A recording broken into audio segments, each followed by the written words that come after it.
మీరు చేసే పూజలకు పుణ్యం దక్కుతుందా లేదా? ఈ సంకేతాల్లో మనం తెలుసుకోవచ్చు. ప్రతి ఒక్కరు ఇంట్లో దీపారాధన చేస్తూ ఉంటారు. అయితే మనం ఇంట్లో పూజ చేసేటప్పుడు కొన్ని శుభ సూచికలు మనకు కనిపిస్తూ ఉంటాయి. మనం చేసే పూజలను దేవుడు స్వీకరిస్తున్నాడా లేదా అనే విషయాన్ని కూడా సులభంగా మనమే తెలుసుకోవచ్చు. పూజలో కనిపించే శుభ సూచకాలు ఏమిటి? పూజ చేసేటప్పుడు పాటించవలసిన నియమాల గురించి కూడా మనము ఈ వీడియో ద్వారా తెలుసుకుందాము. చివరిదాకా చూస్తేనే అర్థమవుతుంది.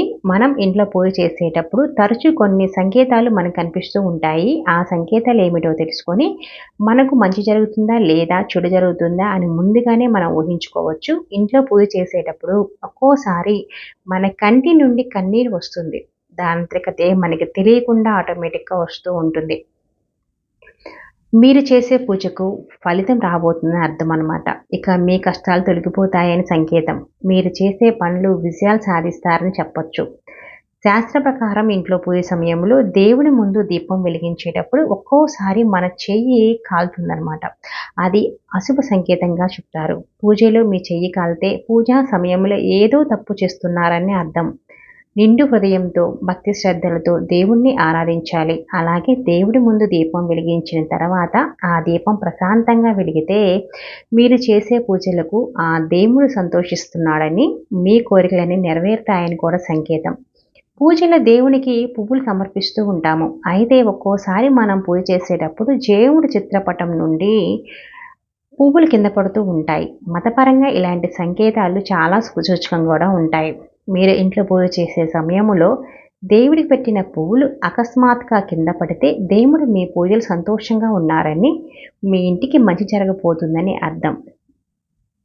ఈ పువ్వులను దేవతలు ఆశీర్వాదంగా భావించి ఇలా దేవుడి పటాల నుండి పైన పువ్వులను మీతో ఉంచుకోండి. ఈ పువ్వును ఒక ఎర్రటి వస్త్రంలో వేసి అందులో ₹1 నాణెం, కొంచెం బియ్యం పోసి మూట కట్టి ఆ మూటను మీ బీరువాలో పెట్టుకోండి. ఇలా చేయటం వల్ల మీ ఇల్లంతా ఎల్లప్పుడూ కూడా డబ్బుతో నిండిపోతుంది. జీవితంలో మీకు డబ్బు కొరత అనేది ఉండదు. అలాగే ఒక్కోసారి మనం పూజ చేసేటప్పుడు ఇప్పుడు సడన్గా ఆవలిస్తూ ఉంటాము. పూజా సమయంలో పదే పదే ఆవలిస్తే చాలా అశుభం జరుగుతుంది. పూజలో ఆవలింతలు మొదలైతే మీలో నెగిటివ్ ఎనర్జీ ఉందనే సంకేతం. ఇంట్లో దేవుని పూజలు చేసేటప్పుడు నిలబడి దీపారాధన చేయకూడదు. నిలబడి పూజ చేయడం అసలు శ్రేయస్కరం కూడా కాదు. ఈ విధంగా పూజించడం వల్ల మీరు చేసే పూజలకు ఎటువంటి ఫలితం అయితే ఉండదు. కాబట్టి ఇంట్లో నిలబడి పూజ చేయకండి. కూర్చొని మాత్రమే పూజ చేయాలని బాగా గుర్తుపెట్టుకోండి. అలాగే ఇంట్లో పూజ చేసే స్త్రీలు తలపైన ఒక వస్త్రం వేసుకొని పూజ చేస్తూ ఉంటారు. ఇది నార్త్ సైడ్ ఎక్కువగా చేస్తారు. ఇంట్లో పూజ చేసే సమయంలో చిన్న చిన్న పొరపాట్లు జరుగుతూ ఉంటాయి. మనకు తెలియకుండా జరిగే చిన్న చిన్న పొరపాట్ల వల్ల అనేక సమస్యలు ఎదురవుతూ ఉంటాయి మనకి.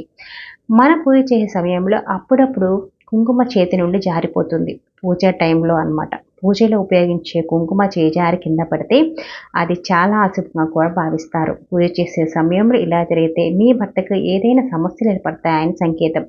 ఇలా కింద పడినప్పుడు దానిని చీపురుతో ఊడవకుండా చేత్తో శుభ్రం చేసి ఆ కుంకుమను పారుతున్న నీటిలో కలిపితే ఎలాంటి దోషం ఉండదు.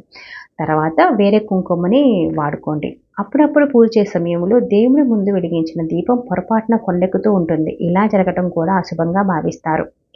దీపం కొండెక్కితే కుటుంబంలో సమస్యలు ఏర్పడతాయని సంకేతం. ఇటువంటి సమయంలో దేవుడికి దండం పెట్టుకొని తిరిగి ఓం నమః శివాయ అనే శివ పంచాక్షరి మంత్రాన్ని చదివి కొత్త దీపాన్ని వెలిగిస్తే ఎలాంటి దోషం ఉండదు. అలాగే ఇంట్లో దీపారాధన చేసేటప్పుడు దీపంలోని ఒత్తులు పూర్తిగా కాలిపోతే మీ ఇంటిపై ఆ దేవుని అనుగ్రహం ఉందని సంకేతం. మీరు కోరిన కోరికలు నెరవేరుతాయని, ఆ దేవుని ఆశీస్సులు మీపై ఉంటాయని కూడా అర్థం. మీ పూజా గదిలో బల్లి కనిపిస్తే చాలా శుభ సంకేతం. కాబట్టి మీ పూజా గదిలో బల్లి కనిపిస్తే మీ ఇంట్లోకి లక్ష్మీదేవి అడుగు పెట్టబోతుందని, డబ్బు సమస్యలన్నీ తొలగిపోతాయని సంకేతం. పూజా గదిలో నల్ల చీమలు కనిపిస్తే మీరు త్వరలో ధనవంతులు కాబోతున్నారని చెప్తారు. మీ ఇంట్లోకి లక్ష్మీదేవి అడుగు పెడుతుందని, సమస్యలు తీరిపోతాయని అర్థం. అలాగే పూజా గదిలో దీపం వెలిగించేటప్పుడు ఒక్కోసారి దీపం నుండి శబ్దం వస్తూ ఉంటుంది. ఇలా అసలు రాకూడదు. దీపం ప్రశాంతంగా వెలగాలి. అంతేకాని శబ్దం చేస్తూ వెలిగితే మీరు చేసే పూజలో ఏవో తప్పులు చేస్తున్నారని అర్థం. దీపం నుండి ఎలాంటి శబ్దము రాకూడదు. అలాగే మీరు వెలిగించిన దీపం పైన పువ్వు పెడితే మటుకు మీరు చేసే పూజలు ఆ దేవుడికి చేరుతున్నాయని, మీ పూజలతో ఆ దేవతలు సంతృప్తి చెందుతున్నారని అర్థం. పూజలో వెలిగించే దీపాన్ని అగరబత్తితో కానీ ఏకహారతితో కానీ వెలిగించుకోవాలి. పూజలో దీపం వెలిగించిన తర్వాత దీపం దగ్గర కొంచెం అక్షంతలు వేయాలి. అలాగే దేవుడి కొట్టే కొబ్బరికాయ కుళ్ళిపోతే చాలా చెడు సంకేతంగా భావిస్తారు. కొబ్బరికాయ కుళ్ళినప్పుడు దాన్ని తీసేసి మీ కాలు చేతులు శుభ్రం చేసుకొని పూజా గదిలో పసుపు నీళ్ళు చిలకరించుకొని కొత్త కొబ్బరికాయని కొట్టండి. ఇలా చేయడం వల్ల ఎలాంటి దోషం అయితే ఉండదు. అలాగే దేవాలయాల్లో కొబ్బరికాయ కుళ్ళిపోతే దేవుడి విగ్రహాన్ని మంచినీటితో శుభ్రం చేసి ఆ తర్వాతనే మరో కొబ్బరికాయని కొట్టండి. వాస్తుశాస్త్రం ప్రకారం ఇంట్లో పూజ చేసేటప్పుడు పూజలో ఉపయోగించే పూజా సామాగ్రిని మీ కుడివైపున పెట్టుకోవాలి. ఇలా చేయటం వల్ల మీ కుటుంబానికి ఐశ్వర్యం సిద్ధిస్తుంది. అలాగే పూజలో ఉపయోగించే పండ్లు, పువ్వులు, మంచినీరు, శంఖం వంటి వస్తువులను మీ ఎడమ వైపున పెట్టుకోవాలి. మనం నిత్యం చేసే పూజలో ఈ నియమాలు పాటిస్తే మీరు చేసే పూజకు శుభ ఫలితాలు లభిస్తాయని కూడా చెప్తారు పండితులు. పూజ చేసే స్త్రీలు ఖచ్చితంగా నుదుటిన కుంకుమ బొట్టు పెట్టుకోవాలి. కుంకుమను దైవశక్తి ఉంటుంది. కుంకుమ పెట్టుకోకుండా దేవుణ్ణి పూజిస్తే అసలు ఎలాంటి పుణ్య ఫలితం మనకి లభించదు. మీ పూజా గది ఎల్లప్పుడూ కూడా ఈశాన్య దిశలోనే ఉండేటట్టు చూసుకోండి. ఈశాన్య దిక్కున పూజ గది ఉంటే మీ కుటుంబానికి అష్టైశ్వర్యాలు లభిస్తాయి. వాస్తు దోషం కూడా ఉండదు. మీ ఇంటి దగ్గర పక్షిగూడు ఉంటే లక్ష్మీదేవి అనుగ్రహంతో మీకు మంచి రోజులు రాబోతున్నాయని సంకేతం.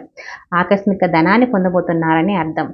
మీరు చేసే పూజల ద్వారా భగవంతుని ప్రసన్నం చేసుకోవటానికి మనము పూలను సమర్పిస్తూ ఉంటాము. భగవంతునికి పూలను సమర్పించడం వలన పూల తాలూకు పరిమళం కూడా ఆ వాతావరణం చుట్టూ వ్యాపిస్తుంది. అది మనసును ఆహ్లాదపరుస్తుంది.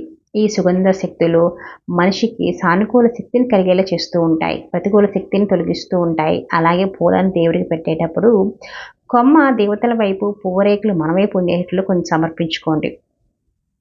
కాడైతే తీసేసేయాలి. అప్పుడే మీరు చేసే పూజకు పుణ్య ఫలితం లభిస్తుంది. మనం ప్రతిరోజు చేసే పూజలు సాధారణమైనవే అనుకుంటాం, కానీ వాటిలో దాగి ఉన్న సంకేతాలు ఎంతో శక్తివంతమైనవి. భక్తితో, శ్రద్ధతో చేసిన పూజలు తప్పకుండా ఫలిస్తాయి. మనకి పూజా సమయంలో కలిగే సంకేతాలు మన జీవిత మార్గాన్ని కూడా సూచిస్తాయి. ఇవి శుభదాయకంగా ఉంటే ఆ మార్గంలో ముందుకు వెళ్ళాలి. నెగిటివ్ సంకేతాలు వస్తే మనం మన ఆత్మ పరిశీలన చేసుకుని పూజలు ఎక్కడ తప్పుడు మార్గంలో పోతున్నామో చూసుకొని మరింత భక్తిగా, శ్రద్ధగా, శుచిగా ఆ దేవుణ్ణి ఆరాధించండి. ఒక చిన్న దీపం వెలిగించినా అది దేవునికి అనుగ్రహానికి ప్రతీక. మన హృదయం స్వచ్ఛంగా ఉంటే మన ప్రార్థనలు నిస్సందేహంగా ఆ పరమాత్మకు చేరుకుంటాయి. ఈ వీడియోలో చెప్పిన సూచనలు పాటిస్తూ పూజ చేసుకోండి. మీ ఇంట్లో శుభం, ఐశ్వర్యం, ఆనందం నిండిపోతుంది. భగవంతుని అనుగ్రహంతో మీ కోరికలు నెరవేరాలని మనస్ఫూర్తిగా అయితే కోరుకుంటున్నాము. వీడియో నచ్చితే మటుకు లైక్ చేయండి, షేర్ చేయండి, కామెంట్ చేయండి.